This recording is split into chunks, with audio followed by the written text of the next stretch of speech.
Fala pessoal, bom dia, tudo bem? Eu sou Tiziano Gadelha e estou aqui mais uma vez para conversar com vocês sobre um tema importantíssimo aí nesse mercado das startups. A gente combinou, algumas pessoas pediram para a gente falar hoje sobre earnout.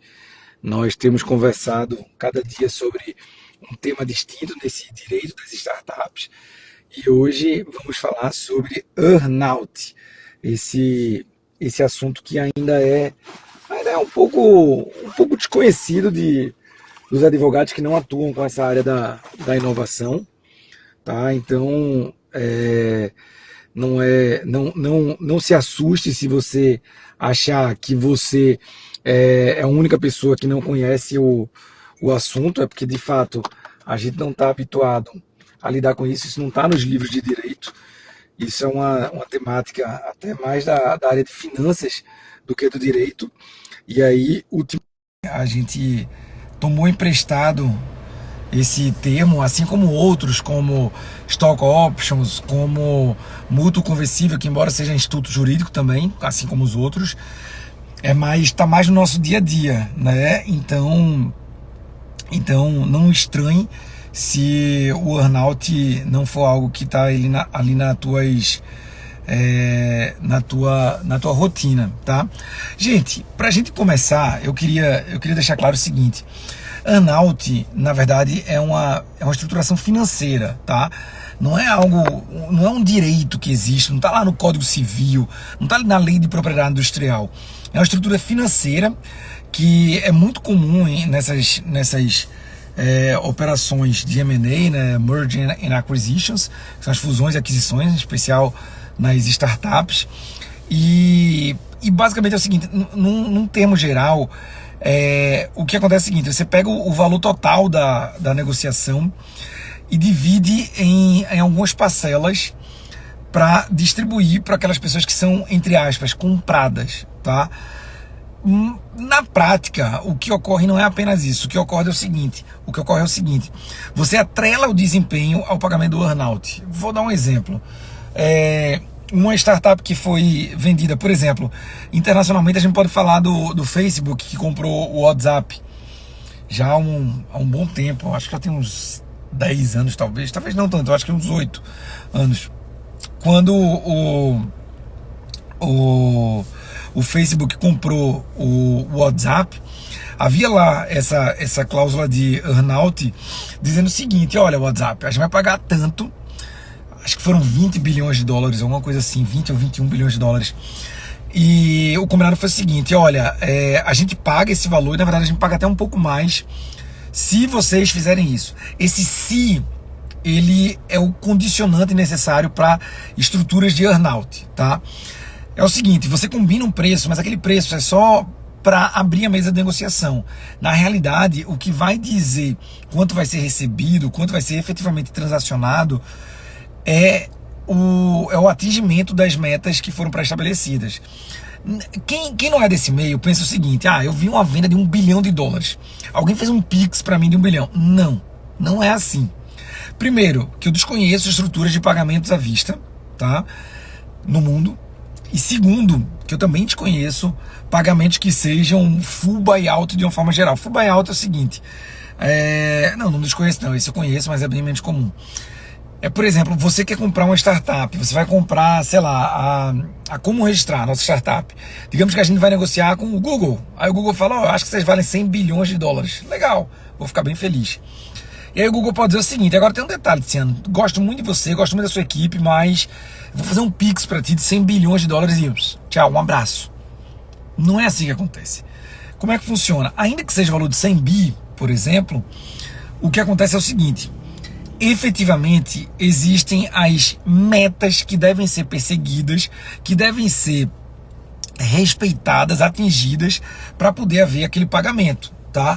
Então eles vão dizer: olha, Tiziano, eu compro a como registrar desde que vocês hoje são a maior no Nordeste. Tá bom, mas não são a maior do Brasil.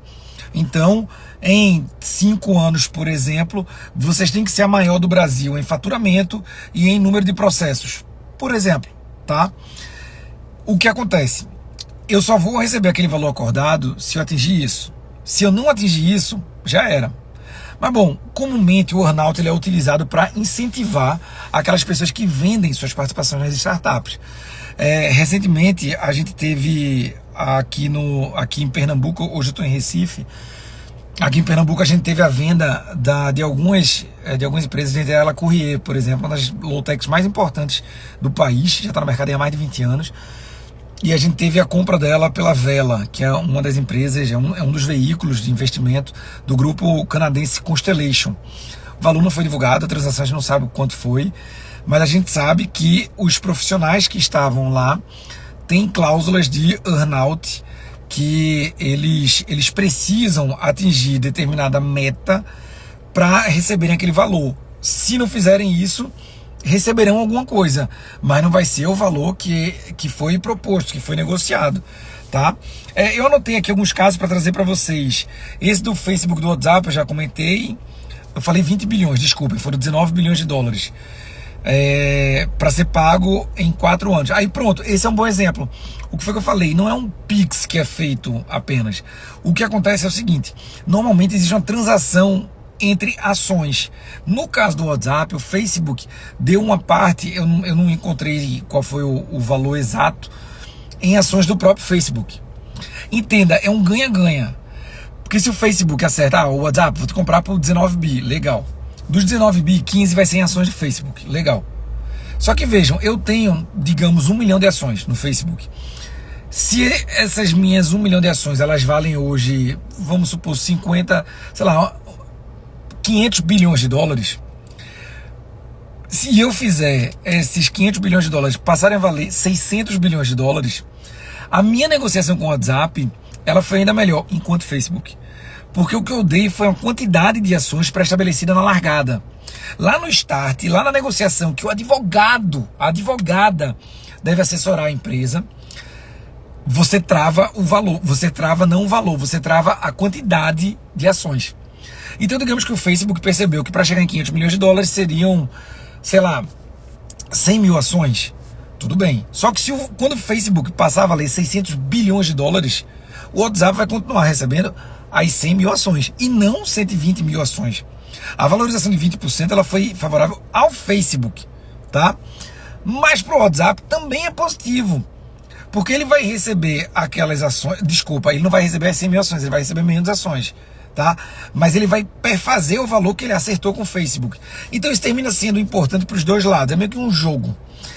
Se o Facebook se valorizou e ele combinou de pagar em ações, tantas ações, por exemplo, ele travou o edge dele, edge é o limite dele.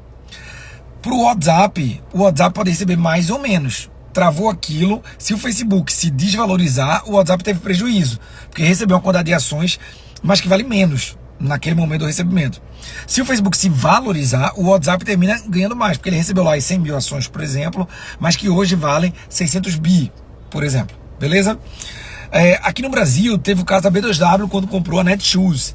A B2W comprou a Netshoes lá atrás, incluindo cláusulas de earnout, como é comum, tá? Como eu tô falando, e parte desse preço da aquisição tava garantindo o seguinte: além daquelas metas, eles quiseram instigar os vendedores, instigar a Netshoes a performar ainda mais.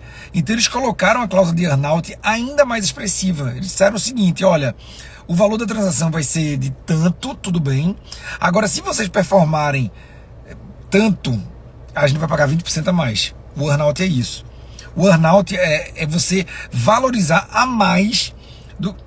Claro que valorizar é mais, né? Perdão. Valorizar aquela transação feita. Beleza? Um pouco atrás teve também Petrobras e Braskem, quando a Petrobras adquiriu o controle lá da Braskem, também é uma baita empresa. E teve essa questão porque na época me parece que a Braskem estava com problema de caixa. Então o acordo da Petrobras foi o seguinte: pô, faz sentido pela estrutura do Braskem, mas hoje vocês estão na baixa. Então eu preciso negociar com vocês o seguinte: olha, vocês têm que chegar nessas metas, senão morreu o boi. Legal, aconteceu isso. Por último, mais recente, mas não tão recente, o Microsoft, quando comprou o LinkedIn, numa transação de 26 bilhões de dólares, também usou earnout, tá bom, gente? Basicamente, é isso que a gente tem quando uma empresa vai comprar outra. Ela precisa ter uma segurança, precisa ter uma previsibilidade, tá? E algumas cláusulas, como earnout, como cliff eu já falei aqui, mas eu vou relembrar aqui, elas garantem o sucesso da transação. Veja, não tem como garantir o sucesso operacional. Eu não tenho como garantir que a startup vai performar muito mais por isso. Não, mas o que eu tenho como fazer é o seguinte: olha, eu estabeleci um piso. Eu chego, por exemplo, eu vou conversar com, digamos que eu vou conversar com um investidor, e ele vai dizer o seguinte: ó, Tiziano, eu pago X pela Como Registrar, unicórnio, vê que legal, $1 bilhão pela Como Registrar, tá certo, mas olha, vocês ainda não são a maior da América Latina, precisa ser. Vamos fazer o seguinte: em 60 meses, vocês têm que ter o maior número de processos nacionais, o maior número de processos internacionais e o maior fluxo de caixa, o maior cash flow das empresas brasileiras nesse segmento, por exemplo, beleza? Se não fizer isso, dificilmente a gente vai ter um contrato que volte atrás. Pode fazer? Pode. No contrato eu posso atrelar aí a negociação a esses números. Mas, via de regra, o que acontece não é isso. É o seguinte: olha, a transação vai ser, por exemplo, de 100 bi, incluindo... Não, de 1 bi eu falei, né? De 1 bi, incluindo o earnout. Se a gente não atingir aquelas metas, o que vai acontecer é: eu vou vender a Como Registrar por 50 bi, por exemplo, por 30 bi, entendeu? E nesse tema, é indispensável que haja um acompanhamento jurídico muito sólido. Por um motivo simples. Pensem comigo: se essas estruturas não forem muito bem delineadas, não forem muito bem desenhadas, o que pode acontecer, o que é muito comum de acontecer, é uma das partes tentar driblar a outra. Imaginem vocês, eu posso pensar no seguinte: se eu for a investida, eu posso pensar, pô, mas peraí, a minha empresa terminou se valorizando muito mais do que eu negociei com o comprador, com o investidor.